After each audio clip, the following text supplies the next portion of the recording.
Hey friends, welcome back to Rewildology, the show all about conservation, travel, and rewilding the planet. I'm your host, Brooke Mitchell-Norman, conservation biologist and adventure traveler. Today, I'm bringing you a special episode. This Thursday, July 29th, is International Tiger Day, a holiday dedicated to raising awareness about tiger conservation. To celebrate and contribute the best way I know how, I'm going to share with you today stories from my years of studying conservation biology, as well as my international travels seeing these big cats in the wild. I share the science that's being conducted to save tigers and empowering local communities that live with them. As you'll soon hear, living with dangerous predators is not easy, but together we can find a way to coexist. All right, everyone. On to today's show. The sun brought forth a symphony of bird life, gently waking us from our slumber. Today was going to be different. I could feel it. The previous expedition into the jungle gave us little more than a few peacock sightings and some deer strolling along riverbanks. But today, we were going to see the animal we traveled thousands of miles to catch a glimpse of in the wild. After breakfast, we loaded up in our safari truck and headed off to Bardia National Park, infamous for its diverse array of wildlife. The day was hot and humid. Smoke from countless wildfires burned our eyes. Sweat dripped down our backs as we quietly swept our binoculars from side to side, doing our best to will wildlife into our sights. The morning resulted in nothing more than dusty shirts and tracks that disappeared into the tall grass. But we were not swayed.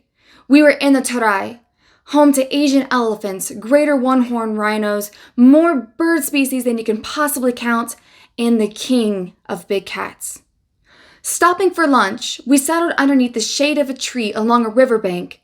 It was blazing hot in the midday sun, and we knew we had a chance to spot what we were looking for cooling off in the clear, flowing water. We began to unpack our meals and settled down for a break from hours of searching. And then, there she was. A gorgeous tigress in her prime peered out from the brush and gracefully entered the water. We dropped everything in our hands and quietly rushed to the riverside for a better view.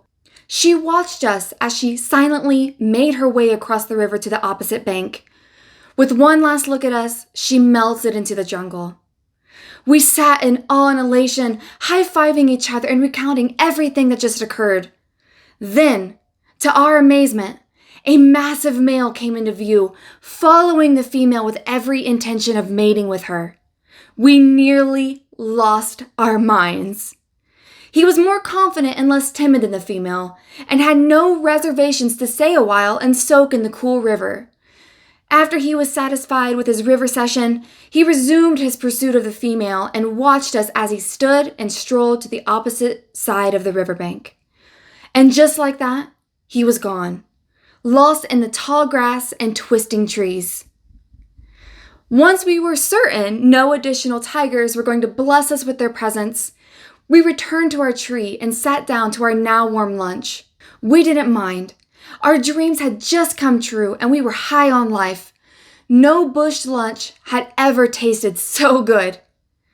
The day didn't end there. 3 more tigers graced us with their presence, each encounter unique and unforgettable. At sundown, we made our way back to the lodge and celebrated with cold beers. These wildlife experiences were, hands down, some of the best in my life. But I quickly learned that it came at a cost. Living with tigers is not easy, which a Westerner like me didn't fully understand until I visited Bardia, even with my years of experience in conservation and traveling to India where I visited multiple tiger reserves. So, why should we save tigers? That's the topic of today's episode. In celebration of International Tiger Day on July 29th, I felt it was made perfect sense to dive deep into this question and share with you all what I've learned in my studies and international travels. So, why should we save tigers? While this question may seem obvious, I think it is important to explore. Tigers are apex predators. Their presence ensures a healthy balance between predators, mesopredators, prey, vegetation, and soil stability. Thus, Removing tigers can cause complete ecosystem collapse. Herbivore populations skyrocket without predators keeping their numbers in check, and vegetation quickly disappears under the pressure of increased grazing. The land erodes from the lack of plant systems holding soil in place, and waterways fill with loose debris. Aside from the significant ecosystem value they hold, tigers are revered across the globe and play integral roles in several religions. In Hinduism, for example, the powerful and beloved goddess Durga is often depicted riding a tiger. Furthermore, tigers bring tourism dollars for communities that live alongside these big cats, giving them an alternative income that doesn't involve consumptive industries. And, most importantly, tigers are insanely freaking cool. The original tiger, Panthera zadansky, evolved 2.5 million years ago in Southeast Asia and was similar in stature to jaguars and leopards. When tigers' main prey, cervids, grew in size and range, the ancient cat followed. The increase in prey size is hypothesized to be why tigers evolved their massive frames. These big cats are ambush specialists and the largest feline species. Male Amur tigers can weigh up to a staggering 660 pounds.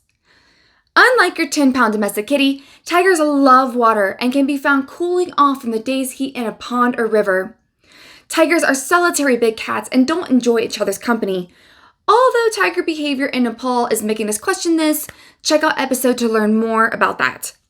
A male tiger has a huge territory that overlaps multiple females' territories. Since tigers need lots of space to find enough prey, these cats are considered an umbrella species. Protecting tigers, therefore, protects all wildlife that coexists with them. So what are tigers' biggest threats? The most pressing threat varies based on specific tiger populations, but in general, wild tigers today face challenges with poaching for the legal wildlife trade, human-wildlife conflict, habitat loss and fragmentation, and a declining prey base. When it comes to the illegal wildlife trade, tigers are highly prized commodities on the black market. Their bones are believed to have healing powers in some Asian cultures, and tiger skins are bought by people with more money than they know what to do with.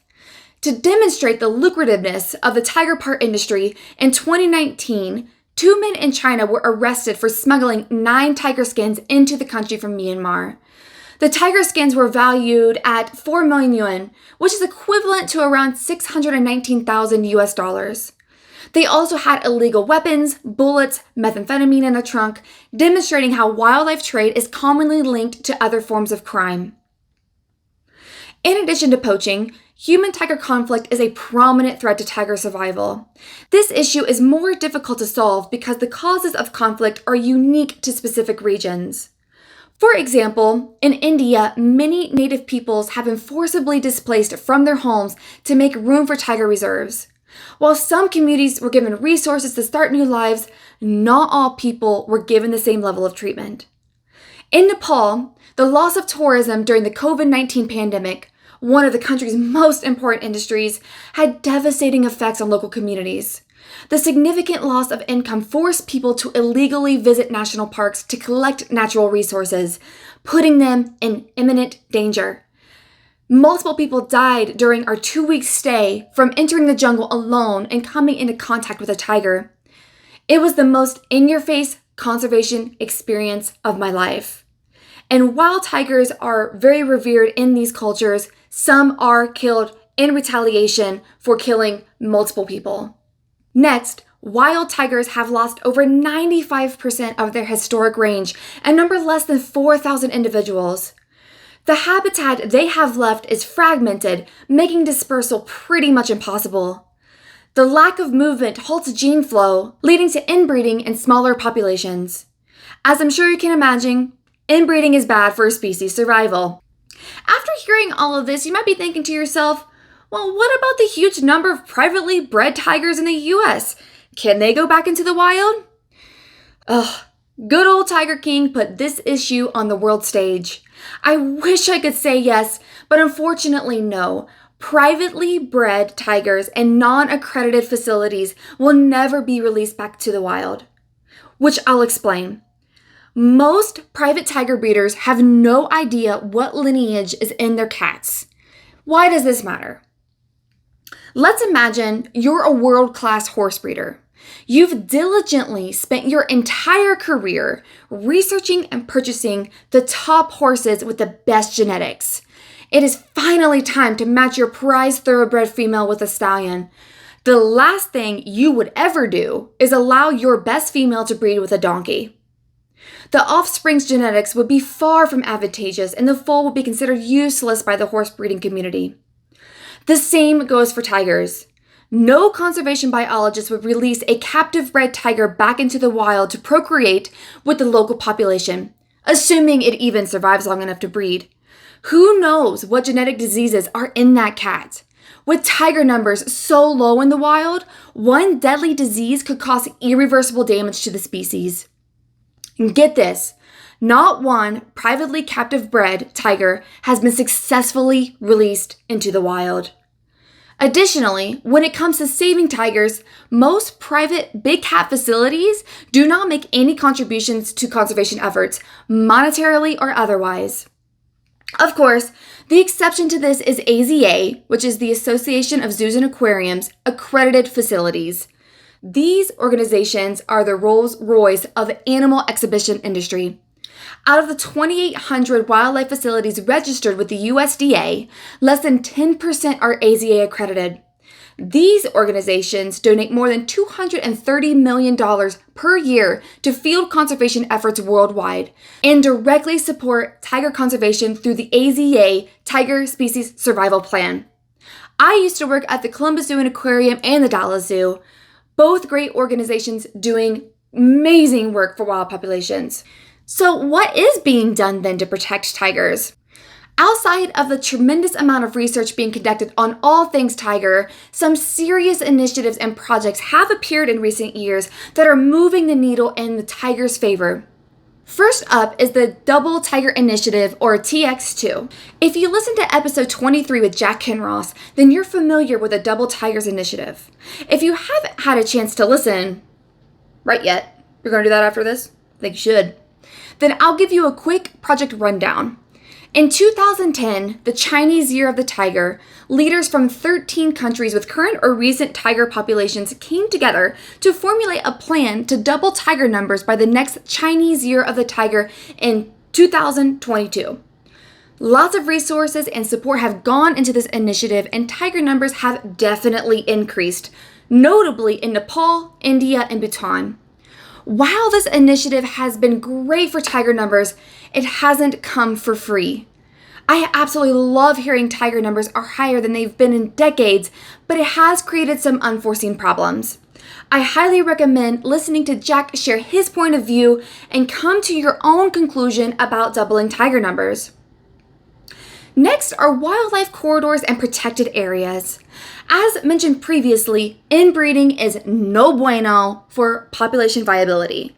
To help with this, wildlife corridors are being built between tiger habitats, allowing individuals to move out of their former territory and into new areas. This is very exciting and important for avoiding gene sinkholes and population collapse. New boyfriends and girlfriends are necessary for shaking up the gene pool. While we were in Nepal, we learned about the Terai Arc landscape, an ambitious and wonderful conservation project. Between 2015 and 2025, Nepal is building a massive wildlife corridor that'll extend the length of Terai, which is around 900 kilometers, and connect the region's 6 protected areas all the way from Shaklafanta Wildlife Preserve in the west and beyond to Parsa Wildlife Reserve in the east. Many other endangered species are benefiting from this corridor, including rhinos, elephants, and water buffalo. Next, of course, is education.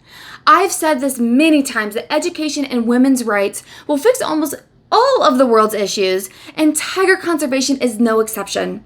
I'll dive into women's rights in another episode and want to spend a few more moments now discussing education's role in all of this.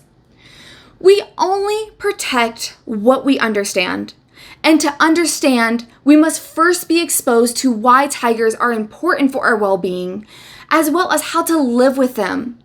For communities living with seriously dangerous big cats, it's vitally important to understand their ecology, behaviors, and how to best avoid conflict with them. AKA, not to be attacked and killed. It's that serious. Jack Kinross's organization, Wild Tiger, distributes coexistence guidelines to students in villages surrounding Bardia National Park to teach children and their families how to safely visit forests. Next is community-based conservation. I freaking love community-based conservation. When done correctly, CBC is one of the strongest tools in the conservation tool belt. Just in case you're not familiar with this concept, CBC is led by local communities and is designed so that the maximum number of community members benefits by the sustainable use of their natural resources. Think of this approach as bottom-up conservation versus top-down. No one knows a landscape or wildlife better than the people that live with them, after all. I've seen few countries pull this off better than Nepal. In Chitwan, we saw the power of community-based conservation firsthand. The Bagmara Community Forest borders the buffer zone of Chitwan National Park and is managed on a volunteer basis by community members. They develop everything: forest conservation and regeneration, wildlife protection, ecotourism, education, and community development. Through their efforts, the land has been restored to its former glory and is home to many endangered species, including rhinos, tigers, and gharial. People have greatly benefited too, making Bagmara one of the most successful CBC programs in the country. To hear more, check out episode 24 and listen to my chat with the president of Bagmara, Jitu Tamang, and the president of the community-based anti-poaching unit, Bishnu Thapa. So, what can you do to help? Great question! I am so glad you asked. There are so many ways that you can help tigers in the wild. First, travel. Traveling responsibly is one of the best ways to save tigers. When you travel, you are incentivizing local communities to keep their tigers alive and healthy. Travel has gotten significantly easier and cheaper in the last decade. I suggest booking round-trip tickets to India and/or Nepal and visiting a couple top tiger national parks, including Ranthambore, Kanha, Bardia, Chitwan, and I promise it'll change your life. 2. Support incredible conservation organizations. Some of my favorites are Panthera, the World Wildlife Fund, and Wild Tiger in Nepal. 3rd, listen to Rewildology's Nepal Coexisting with Giants series.